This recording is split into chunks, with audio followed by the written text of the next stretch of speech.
The Strange Dr. Weird.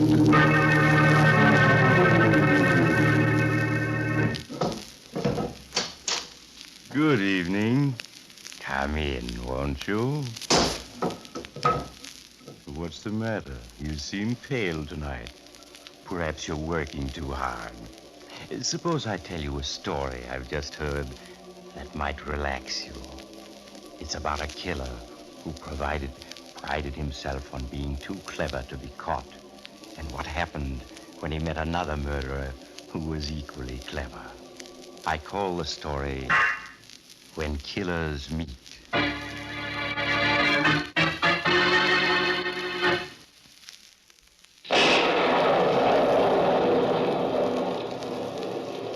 My story begins in a small Midwestern city. It is late afternoon, and two men are crouching in the shadows of an alley in the downtown section. They are Nick Randolph, clever jewel thief, and his companion, Mike Nelson. And they are being hunted by the police. Nick, listen. Those patrol cars, they're all around us. Nick, we're trapped. I'll get us out of it. Have I ever slipped up yet? No, but you did this afternoon when you plugged that jeweler. Oh, what did you have to kill him for? Because he saw me substitute that phony diamond for the real one. His testimony could have sent us to the pen for 10 years. Yeah, and now he's dead. And if we are caught, we get the rope instead. A dead witness can't testify, and we're not going to be caught. Once we get hold of a car, I know every back road around here. I can get us onto one where they'll never dream of looking for us. Yeah? And where are we going to get a car? We're going to have one inside of 1 minute. Look at that guy walking this way. He's taking keys out of his pocket. He's going to unlock that car parked there at the end of the alley. Here he is stopping. And it's his car, all right. Come on, follow me. I'll handle this. Okay, Nick. Oh, excuse me, sir. Yeah? What is it? A gun. What is this, a hold-up? Not exactly. Call it an emergency borrowing. All right, Mike, pick up his keys. We're on our way.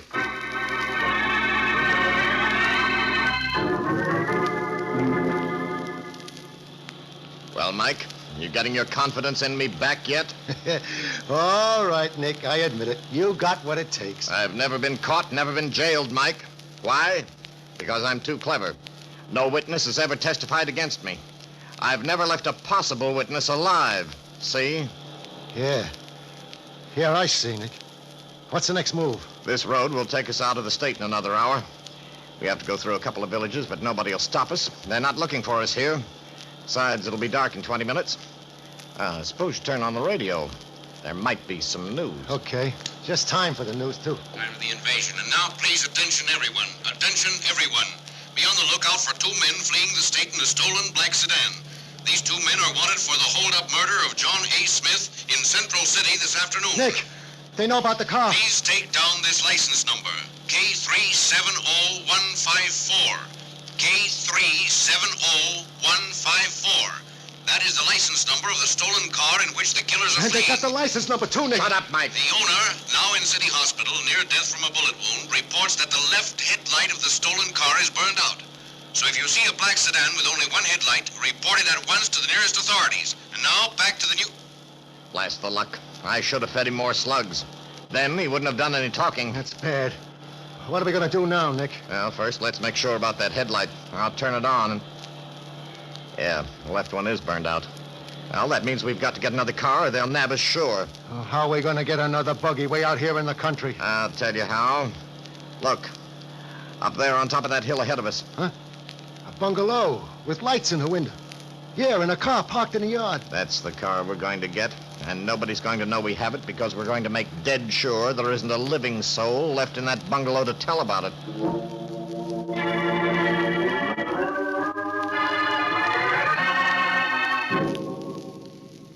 Hardly 2 minutes later, the two men stopped their car in the driveway outside the little bungalow and stared with hard eyes toward the brightly lighted windows. Well, here we are. See anyone around? No. Everybody must be inside. What's our play? We'll go up and knock, pretend we've lost our way. Get inside, then make sure we have everybody in the house spotted. And then we start blasting, huh? That's right. And this time there'll be no slip-up. Okay, let's go.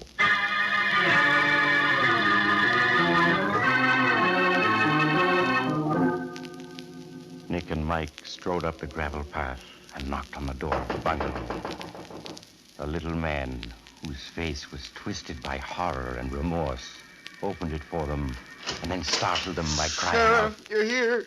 Thank heaven you came so quick. What the... Sheriff, what do you mean, Sheriff? Sheriff, I didn't mean to do it. I really didn't mean to do it. Nick, what's the guy talking Here, about? Sheriff, take it. Please take it. It's a poker I killed her with. A bloodstained poker. She's been nagging at me all day, telling me what a failure I was. How sorry she was she ever married me. And then I hit her. She fell and there was blood all over. Say, what is this, Nick? Mike, look. Good grief. It's a woman lying on the floor at the foot of the stairs. And there's blood all over her hair and on the floor beside her head. Yeah, don't you get it? We've stumbled onto a murder. This little punk has just killed his wife. Doctor, with all your experience, what is the first thing you notice about people? Whether they're living or dead. Well, that does make a difference, doesn't it? And you know, Doctor, I noticed the same thing, only with hats, not people. Some hats look alive. Some are dead. A hat that stays lively and in fine shape a long time after it's been bought will naturally make the rest of your clothes look worlds better. A colorless and dead-looking hat can kill the good effect of even the most fashionable apparel. Hats can make a difference. Gentlemen, wear a smart-looking hat that will keep its shape and help you look your best. Wear an Adam hat. They are made of fine, quality material, tailored and blocked in the latest styles. And an Adam will fit your head perfectly. You're not always tugging at the brim and adjusting the crown. Remember the name, Adam. An Adam hat does make a difference. Now, back to the strange Dr. Weird.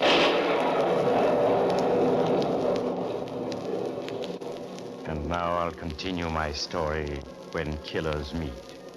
For a minute, Nick Randolph and Mike Nelson, startled by stumbling onto a murder in the very house where they had planned to eliminate all the residents and steal another getaway car, could only stare at the dead woman lying in the hall and at the little man blurting out his pitiful confession. I didn't mean to kill her. I didn't, I tell you, I didn't. Then brutally, Nick grabbed the little man and shook him. Listen to me. You hear? Listen to me. Yes, Sheriff. What's your name? Harry Williams. But I told you that over the phone just now when I... Yeah, I know, but now let me get this straight, Williams. Your wife's been nagging you all day. So just now you hit her with a poker, is that it? Yeah, I just couldn't stand her nagging me anymore. Something in me snapped, but I didn't. Now, get control of yourself. You say you telephoned the sheriff 20 minutes ago? Yeah, but aren't you the sheriff? No, I'm not the sheriff. I was just passing, see?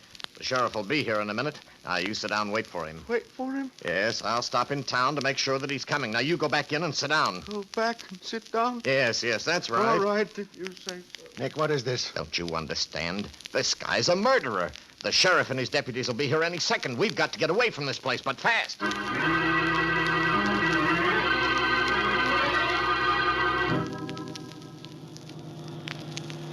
But Nick, I still don't get it. Why didn't we bump him off? Why didn't we even take his car? Because we didn't have the time, you dummy. Don't you see he'd committed a murder? He'd sent for the cops. If we'd hung around even a minute more, we might have bumped into him. Yeah, and that's the last thing we want to do now, to bump into any cops. As it is, with the sheriff hustling out there to pick up this Williams guy, he won't be thinking of us. We can get into the next town, maybe pick up another car there. But the one place we had to get away from fast was that house back there with that dead woman in it. Sure, I see that now. And Nick, Nick, look, down the road. A car pulled right across the road. And a bunch of guys with rifles. A trap. Well, we're not stopping. We're not going to be caught. Yeah, what are we going to do? I'll swing it around it. I'll hit the ditch. Hold on. Here we go. Nick, they're shooting at us. Well, hang on. We're going to make it. No, look down, Nick. That tree. We're going to hit it.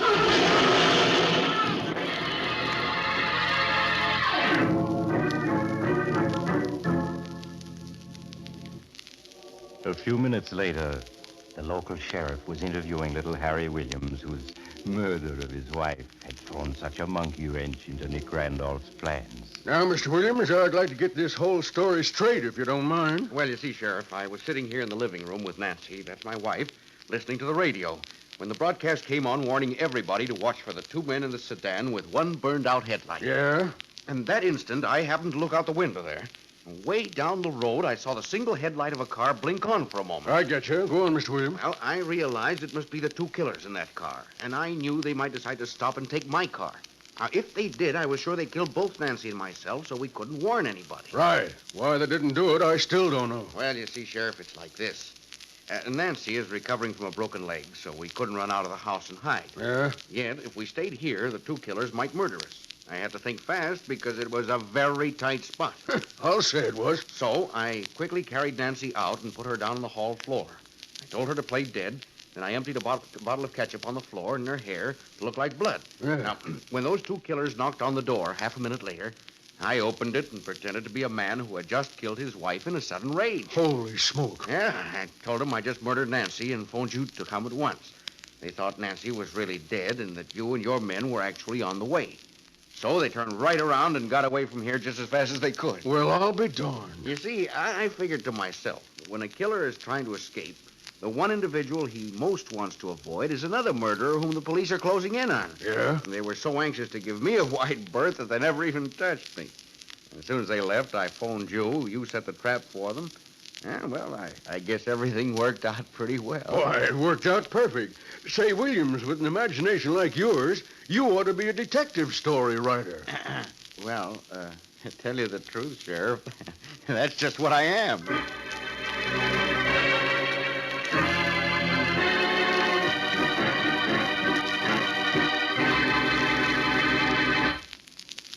So that's what happens when one killer meets another. He gives him as wide a berth as possible. Only, of course, poor Nick was fooled. Harry Williams wasn't really a murderer at all. Now, what would have happened if, instead of being just a make-believe killer, little Harry had really been the real thing? Do you suppose that... Oh, you're leaving now. I'm sorry. I hope you'll drop in again soon.